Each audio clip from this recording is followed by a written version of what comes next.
We are observing Right to Know Week this week, and that is intended to highlight citizens' right to know, right to access information that's held by government, that's generated by government, and people believe should be disseminated by government. And obviously there's been a heightened interest in the public's right to know in Newfoundland and Labrador since the provincial government used its majority back in, I guess it was June 2012, to ram through Bill 29 through the filibuster that the opposition parties put forward to try and stop that piece of legislation. And in the spirit of that right to know, I want to call once again, and I have been calling for this for some time now, for the results of all school air quality inspections to be posted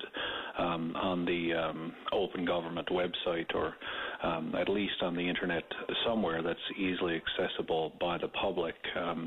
Back in 2008, so 6 years ago now, the Auditor General recommended that there be more regular, more rigorous inspections of school air quality, but the Auditor General also recommended that this information be compiled into a database, and we'd like to see that information posted online. Okay. It was only last week that I had a parent contact me and to ask for the results of school air quality inspection for a school which I won't name, but Sure. they did talk about their child having some allergy issues and there being sort of an odd moldy smell, if you will, in the school that their child is attending. And I've requested that information from the English language school district, and I mean, I have to say I have a good working relationship with the administration at the school district office, and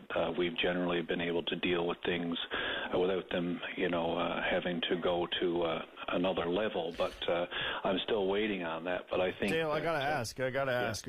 Okay, so let's say this information is out there. If the information is on the government website of which restaurants have failed food inspections, for example, that's quite valuable. Yeah. I might choose somewhere else to go get my chicken.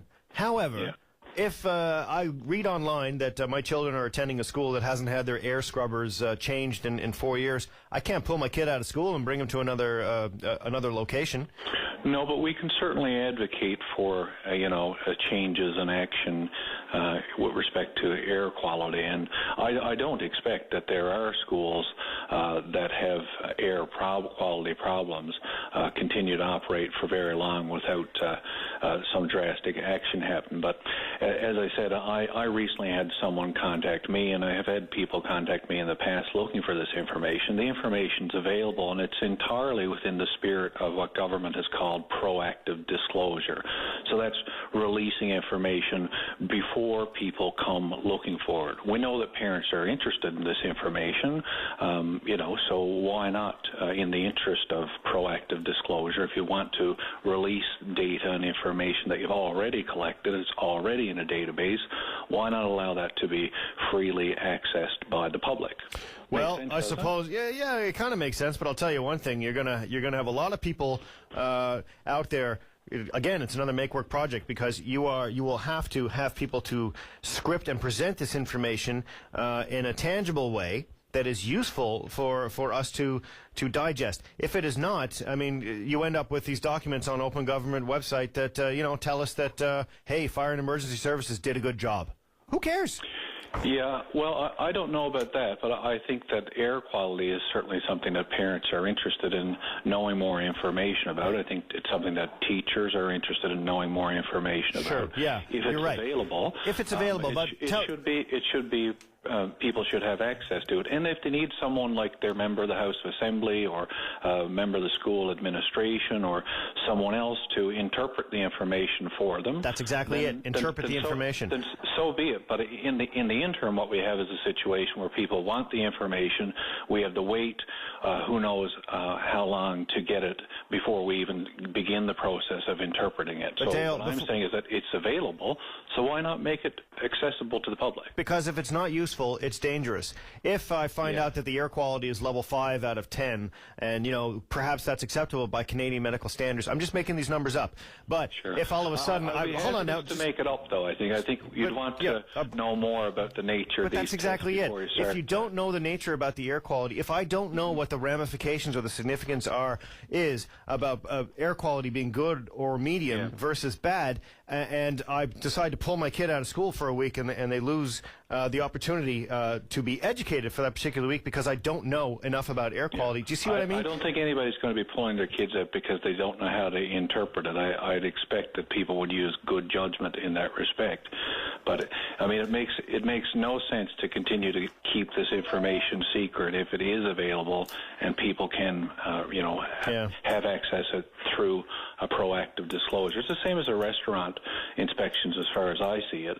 It's information that the public can use, that the public should have access to, and, you know, people can make judgments based on their reading of it. And I think if it's not entirely clear, and I think it probably is based on what I've seen in the past, I think, you know, we can ensure that it's made easily, that it's easily interpreted by the general public, by lay people. I'm not saying that we should do something that's, you know, will create confusion. I'm saying something that we should do something proactive to create clarity, and that's what the right to know is all about. That's what this week is all about, and that's what open and transparent governance is all about. Okay. Dale, I just have to end on this. Just because government does not release particular information does not mean they're keeping it secret. And this is something that, opposition governments or shadow governments as well as the current government have to consider.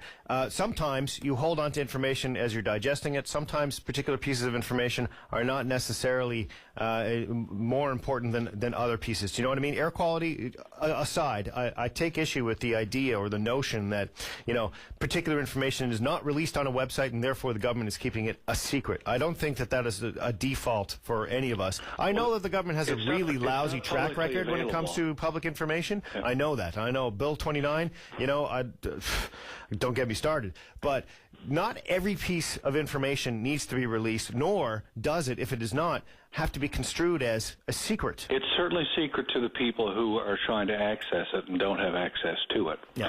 I mean, it's certainly beyond their knowledge, so I don't know what your definition of a secret is, but it's certainly not publicly accessible. Well, a secret means clandestine. You're obscuring it from the public. You're keeping it in a chest, locked on the 10th floor of the sub-basement of government. That's a secret. You know, that's what I mean. Anyway. Sure, I see. But in the interest of proactive disclosure, once again, like I said, it's been quite a while now that we've been calling for this information to be proactively disclosed.